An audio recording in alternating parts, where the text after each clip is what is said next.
तो आज हम जिस टॉपिक पे डिस्कस करने वाले हैं वो है ऑटोनोमिक नर्वस सिस्टम, जिसे हम हिंदी में स्वायत्त तंत्रिका तंत्र कहते हैं। तो ये जो ऑटोनोमिक नर्वस सिस्टम है वो पेरिफेरल नर्वस सिस्टम का पार्ट है, सेकेंड पार्ट है। फर्स्ट पार्ट है सोमैटिक नर्वस सिस्टम, जिस पे मैंने पहले भी वीडियो बना रखा है। और ये जो पेरिफेरल नर्वस सिस्टम है वो नर्वस सिस्टम का पार्ट है, और नर्वस सिस्टम का दो पार्ट होता है। हर वीडियो में मैं बता देती हूँ स्टार्टिंग में कि नर्वस सिस्टम का दो पार्ट होता है, सेंट्रल नर्वस सिस्टम और पेरिफेरल नर्वस सिस्टम। तो सेंट्रल नर्वस सिस्टम का भी दो पार्ट होता है, ब्रेन और स्पाइनल कॉर्ड, उसका भी वीडियो बना रखा है।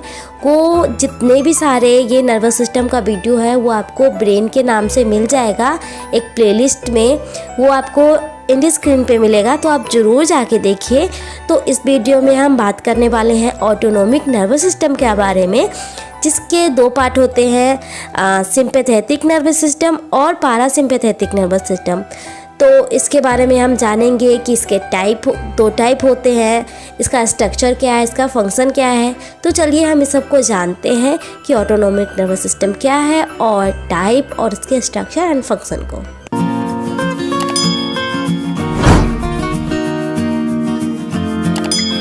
तो जैसा कि मैंने पहले बताया कि इस वीडियो में हम ऑटोनोमिक नर्वस सिस्टम के बारे में बात करेंगे। तो ऑटोनोमिक नर्वस सिस्टम जो है वो पेरिफेरल नर्वस सिस्टम का एक इम्पॉर्टेंट भाग है, इम्पॉर्टेंट पार्ट है, और इससे तात्पर्य उन सभी न्यूरॉन से होता है जिनका संबंध वैसे मसल्स और ग्लैंड के रेगुलेट और कंट्रोल से होता है जो इनवॉलेंट्री होता है, यानी जिसे हम अपनी इच्छा अनुसार चला नहीं सकते, जैसे किडनी और हृदय की मांसपेशियाँ। ये सारी जो विभिन्न एंडोक्राइन ग्लैंड है, जैसे सेक्स ग्लैंड, पिट्यूटरी ग्लैंड, ये इन सभी के कार्य को रेगुलेट और कंट्रोल करता है ये ऑटोनोमिक नर्वस सिस्टम।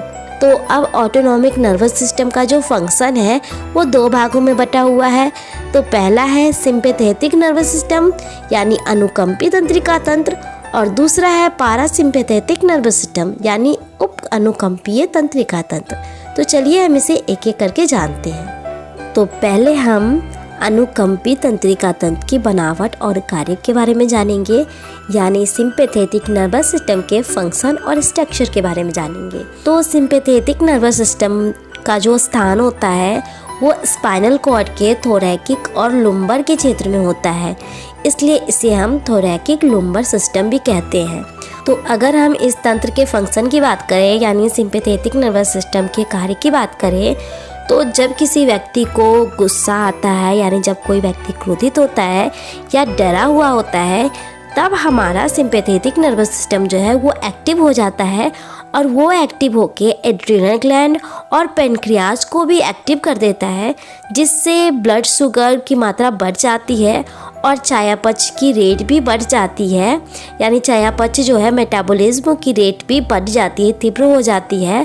फिर स्प्लीन को उत्तेजित कर, यानी स्प्लीन को एक्टिव कर रक्त में लाल रक्त कण की मात्रा को बढ़ा देता है, जिससे हमारे शरीर के टिश्यू में अधिक ऑक्सीजन पहुंच जाता है और फिर व्यक्ति अधिक तेजी से कार्य करना प्रारंभ कर देता है। फिर इस तंत्र के एक्टिव होने के बाद हमारे स्टमक और इंटेस्टाइन में ब्लड का सप्लाई जो होता है वो कम हो जाता है।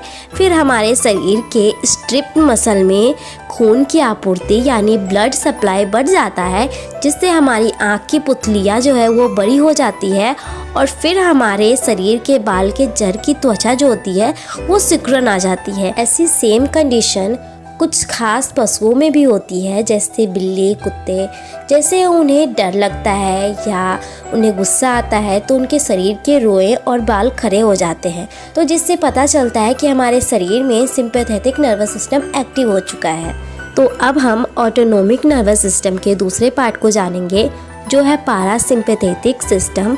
तो इसके हम स्ट्रक्चर और फंक्शन के बारे में जानते हैं। तो पैरासिम्पैथेटिक के द्वारा नर्व इम्पल्स स्पाइनल कॉर्ड के क्रेनियल और सैक्रल क्षेत्र से बाहर निकलता है, जिस कारण इसे क्रेनियोसैक्रल सिस्टम भी कहा जाता है।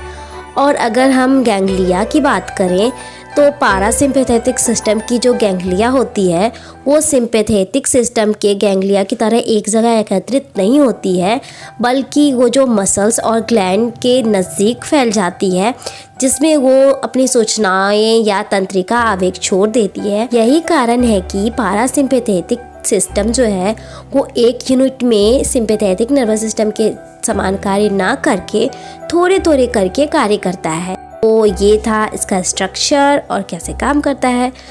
तो अब हम ये जानेंगे कि पारासिम्पैथेटिक सिस्टम जो है वो जब एक्टिव हो जाता है तो क्या होता है। तो पारासिम्पैथेटिक सिस्टम जो है वो एक्टिव जब हो जाता है तो हमारी जो बॉडली एनर्जी होती है वो स्टोर होने लगती है, यानी कलेक्ट होने लगती है। और जब हम आराम करते हैं तो हमारा जो पारासिम्पैथेटिक नर्वस सिस्टम है, पारासिम्पैथेटिक सिस्टम जो है वो एक्टिव हो जाता है और हमारे शरीर की जो ऊर्जा होती है यानी एनर्जी होती है उसे वो संचय करना यानी कलेक्ट करना स्टार्ट कर देती है। और फिर हमारी आँखों की पुतली जो होती है वो छोटी होने लगती है और हमारी जो लार ग्रंथि है यानी सलाइवा ग्लैंड है वो काफ़ी अधिक निकलने लगती है। और फिर हमारे शरीर का जो ब्लड प्रेशर है वो भी कम हो जाता है। और फिर हमारे स्टमक और इंटेस्टाइन की जो समान प्रक्रिया है वो चालू हो जाती है और हमारा जो भोजन पचने की प्रक्रिया होती है वो भी सामान्य हो जाता है। अगर हम इसे व्यंग्यात्मक लहजे में कहें तो पारासिम्पैथेटिक सिस्टम जो है उसे हम खाओ पियो एवं आराम करो तंत्र कहते हैं, यानी eat drink and rest system भी कहा जाता है। तो अगर हम पारासिम्पैथेटिक और सिम्पैथेटिक के डिफरेंसेस की बात करें तो उन दोनों में डिफरेंसेस तो हैं, ये दोनों एक दूसरे के विपरीत कार्य करता है, लेकिन ये एक दूसरे के विपरीत हमेशा कार्य नहीं करता। कभी कभी ये दोनों साथ में भी कार्य करते हैं, दोनों एक साथ मिल जाते हैं तो इनवॉलेंट्री और वॉलेंट्री दोनों कार्य हो जाते हैं। तो ये था आज का हमारा टॉपिक ऑटोनॉमिक नर्वस सिस्टम। तो आपको कैसा लगा आप कमेंट में ज़रूर बताइएगा। और ये जो ऑटोनॉमिक नर्वस सिस्टम है वो हमारे पेरिफेरल नर्वस सिस्टम का लास्ट था और हमारे पार्ट का भी लास्ट था ये।